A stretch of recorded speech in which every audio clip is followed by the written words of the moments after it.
કરજંડા પાસે પાણી પુરવઠા યોજનાના પાઇપ ભરેલું ટ્રક પલટી, લાખોનું નુકસાન, ડ્રાઈવર ક્લીનરનો ચમત્કારિક બચાવ.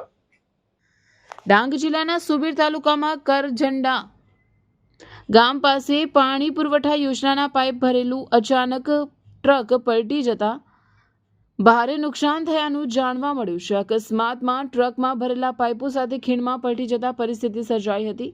મળતી માહિતી મુજબ પાણી પુરવઠા યોજના માટે લાવવામાં આવતા પાઇપોથી ભરેલું ટ્રક કરજંડા ગામ નજીક મુખ્ય માર્ગ પર પસાર થઈ રહ્યો હતો ત્યારે અચાનક ડ્રાઈવરનો કાબુ ગુમાતા ટ્રક પલટી ગયો હતો. ઘટનાના કારણે પાઇપો અને ટ્રકને ભારે નુકસાન પહોંચ્યું હોવાનું જાણવા મળ્યું છે.